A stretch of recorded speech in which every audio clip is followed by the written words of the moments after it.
I'm Caroline Hale, 31, and 2 days before my sister's wedding, she sent me a message that tore through me like shrapnel. Don't come, you'll embarrass us. I didn't argue. I'd spent years learning silence was my sharpest weapon. The morning she walked down the aisle, I stood somewhere else entirely, under the national flag, in uniform, leading a ceremony watched by millions. By nightfall, my name was everywhere, and so was her mistake. When her in-laws found out who I was, everything she'd built on appearances began to crumble. What happened next turned one family's perfect facade into a reckoning none of us saw coming. The message came through at 7:04 p.m. sharp, a single buzz, a short line that burned hotter than any battlefield I'd ever stood on. Don't come to my wedding. You'll embarrass us. No punctuation. No hesitation. Just the kind of cruelty that comes naturally when someone's already decided you don't belong. I remember staring at the screen for a long time. My thumb hovered over the keyboard, but I didn't type a single word. Not because I didn't have anything to say, but because I'd learned long ago that silence could wound far deeper than explanation ever could. The apartment was quiet except for the ticking of the clock and the hum of the refrigerator. Outside, rain brushed against the window like soft static. My uniform hung neatly on the back of the door, pressed, polished, the silver insignia catching the faint light from the street lamps. Tomorrow morning, I was scheduled to lead the national ceremony, the first woman in my division to do so. It had taken 12 years of sweat, blood, and endless hours of proving I deserved every stripe stitched on my sleeve. And yet, in my sister's eyes, none of it mattered. I placed my phone face down on the table. No calls. No explanations. Just the quiet acceptance that I was, once again, the inconvenient sibling, the one who'd never quite fit the family's picture-perfect frame. The next morning, the air felt different, heavy with purpose. Dawn spilled across the parade ground as the soldiers lined up in perfect formation. My boots echoed against the pavement as I stepped forward, the rhythmic cadence of duty grounding me more than any apology ever could. The flag rippled above us, colors slicing through the pale light. I could hear the distant hum of drones, the quiet chatter of journalists, the faint buzz of the nation waking up to watch. Cameras turned. Lenses focused. Somewhere, someone announced my name, Major Caroline Hale. The crowd quieted. Standing before the microphone, I adjusted my cap, squared my shoulders, and began the address I had written in the dim silence of my apartment, just after deleting that message. My voice was steady, a calm tide cutting through the morning air. We stand not for recognition, but for remembrance, I said. For the voices that never made it home, and for the strength that carries those who did. It wasn't rehearsed pride, it was conviction. The kind that came from years of being doubted, dismissed, and still showing up anyway. By the time the anthem swelled, the sun had climbed high, gilding the medals on my chest in gold. The camera panned in as I saluted, expression unflinching. For a brief second, I saw the reflection of the flag in my own eyes, steady, unbroken. Somewhere across the country, my sister was probably sitting in a salon chair, picking out the right shade of lipstick for her big day. Maybe she saw it. Maybe she didn't. But millions of others did. By evening, my phone was vibrating nonstop. Notifications stacked like falling dominoes, clips of the ceremony spreading across every platform. Major Hale leads with unmatched precision, a symbol of modern leadership. America's pride. I didn't read most of them. I didn't need to. The pride wasn't in the headlines, it was in the silence that followed, the kind that comes after the world suddenly realizes it's been underestimating you all along. Then came the call. Unknown number. I almost didn't answer. Major Hale. The voice on the other end was older, polished, carrying the subtle confidence of old money. This is Richard Bennett, father of your sister's fiancé. I froze. He cleared his throat lightly. I just watched the ceremony. My wife and I are, well, quite speechless. Why on earth didn't your family tell us you were a national hero? Hero. The word rolled out awkwardly, like he wasn't used to saying it to someone outside his own circle. I'm not, I said simply. Just doing my job. He chuckled softly. That humility's part of it, Major. We'd be honored if you'd attend the wedding. As our guest of honor. Guest of honor. The irony tasted sharp, almost sweet. The next day, a formal envelope arrived. White, embossed, sealed with gold. My name written in careful cursive. Major Caroline Hale. No apology from my sister. No call from my parents. Just the invitation, heavy with the kind of politeness that hides panic underneath. I didn't respond immediately. I just stared at it, tracing the edges with my thumb. Somewhere between disbelief and a quiet satisfaction, something in me clicked into place. It wasn't revenge, not yet. It was justice, quiet and deliberate, the kind that waits for the perfect stage. The wedding hall was a world of glass and chandeliers, every surface glittering like it had something to prove. I arrived 15 minutes late, not by accident. My boots clicked against the marble floor, the sound slicing through the chatter like a blade through silk. Heads turned instantly. I was in full dress uniform, medals polished, posture perfect, the crisp navy blue fabric sharp against the sea of pastel gowns and tuxedos. The groom's parents rose first. His mother, elegant and composed, crossed the floor with a smile that tried to hide her awe. His father followed, extending his hand. "It's an honor, Major," he said, voice brimming with respect. Cameras flashed around us. The photographers didn't know who to focus on, the bride or the soldier. Across the room, I saw my sister. Her smile faltered the second our eyes met. She looked away quickly, pretending to adjust her veil. My parents stood beside her, both pale, both still. Every relative who'd once whispered that I was too intense, too rigid, too masculine, now stared like they were seeing me for the first time. As I shook hands with the groom's parents, my sister's new family surrounded me, eager, curious, full of admiration. Every word they spoke, every compliment, was a mirror held up to my family's own silence. Dinner was served, toasts were made, laughter filled the hall, but beneath it all, a current of unease pulsed like a hidden heartbeat. My sister avoided me the entire evening. When she finally approached, her smile was brittle, the kind that cracks under pressure. "I didn't think you'd come," she said softly. I turned toward her, keeping my expression calm. "You invited me," I replied. Her eyes darted around, as if afraid someone might overhear. "That was them, not me." "I know," I said. A long silence followed. The orchestra began playing something slow and elegant, but neither of us moved. Finally, I leaned in slightly, my voice low enough for only her to hear. "Don't worry," I said, letting the faintest smile touch my lips. "I won't embarrass the family." The wedding photos hit social media before the cake was even cut. By the time I got home that night, my phone was buzzing again, this time not with praise from strangers, but with messages from people who hadn't spoken to me in years. "Proud of you, Major. Your sister must be thrilled. You looked incredible." Thrilled wasn't the word. When I scrolled through the photos, I saw it clearly. My sister's strained smile beside the groom, her body turned slightly away from me, her parents standing stiffly at her side. The comments told a different story, though. "Wow, her sister's a major? What a family. Powerhouse women run in their blood." The irony could have filled a room. The video clips spread faster than wildfire. The ceremony handshake, the groom's parents greeting me like visiting royalty, my sister looking like she was about to swallow glass, all of it replayed, dissected, shared. And every time it aired, their silence grew heavier. I didn't post a thing. I didn't need to. My uniform had already said more than I ever could. 2 days later, my mother showed up at my apartment. She looked smaller than I remembered, not in size, but in presence. Her voice carried that cautious politeness people use when they know they've done something wrong but don't want to admit it. "Caroline," she started, gripping her purse tightly, "you've made quite an impression lately." I poured her coffee and waited. She glanced around the apartment, neat, minimal, nothing personal enough to reveal a weakness. "You could have told us," she continued.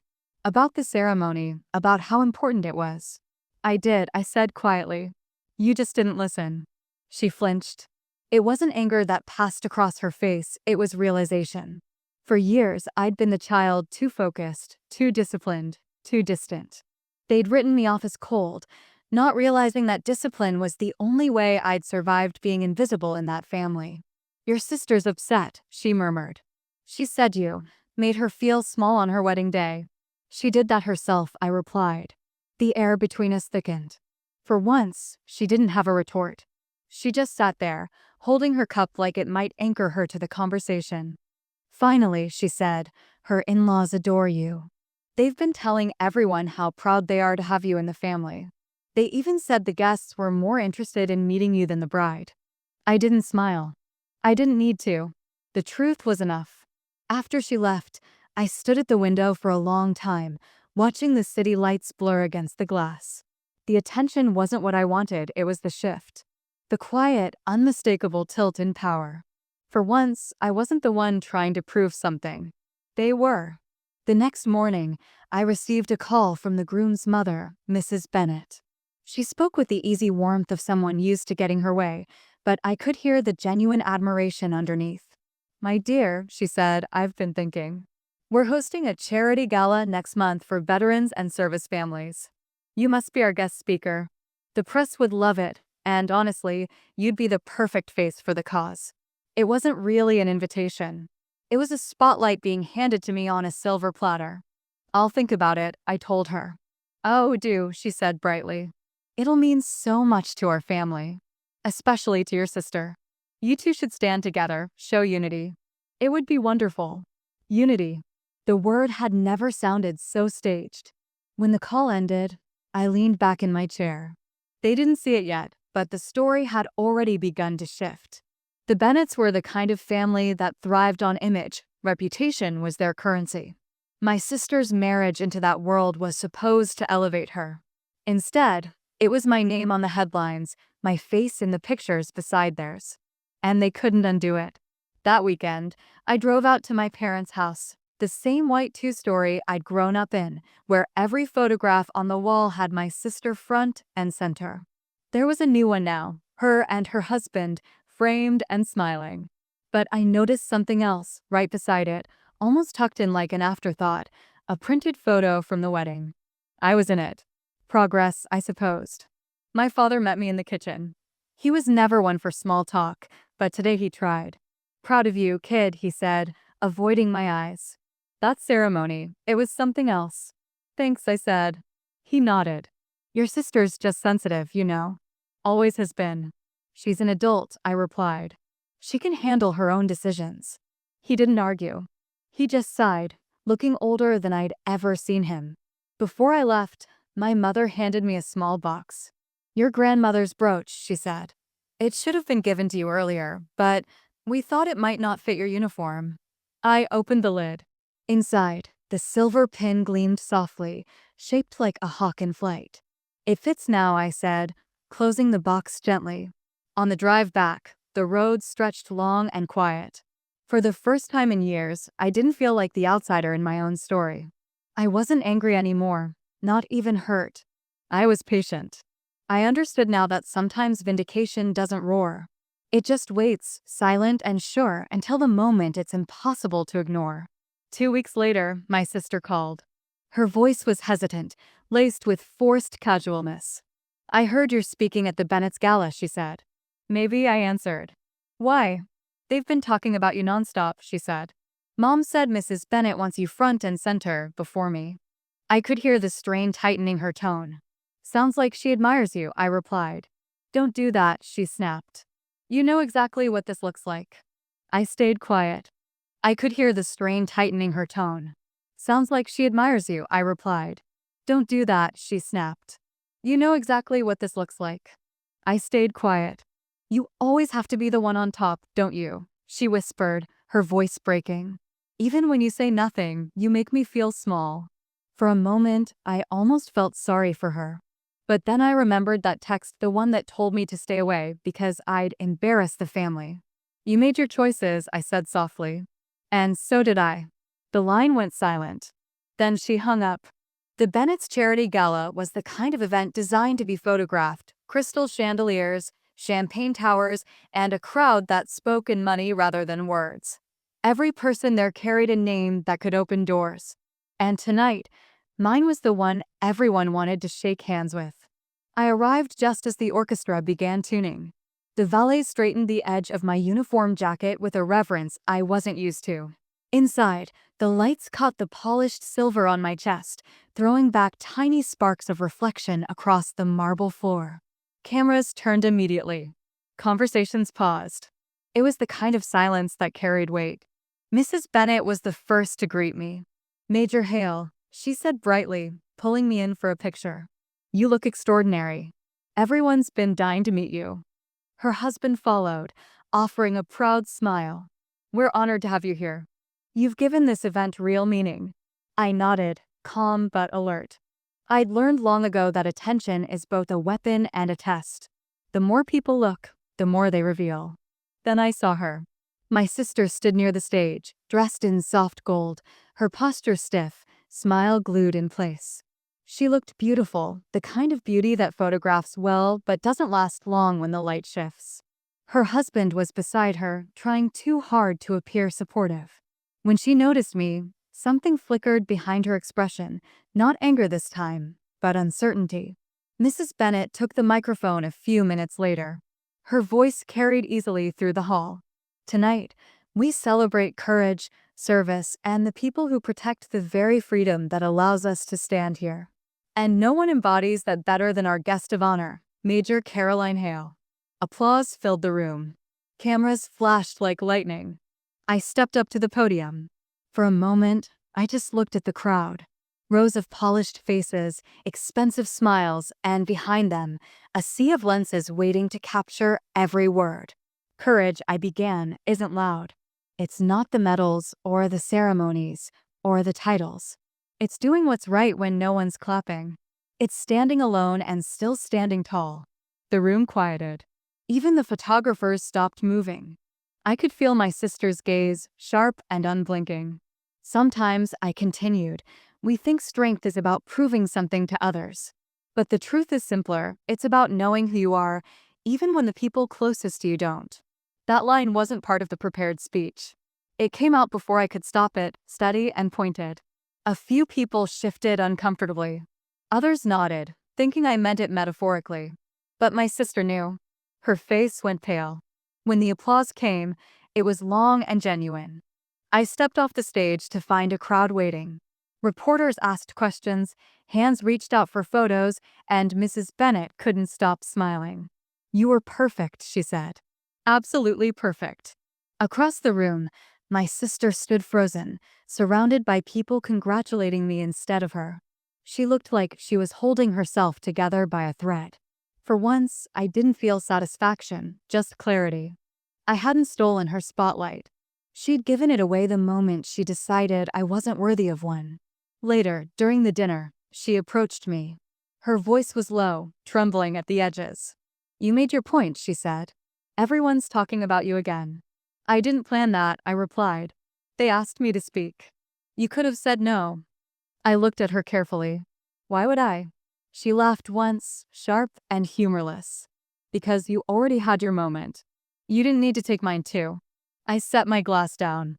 "I never took anything from you.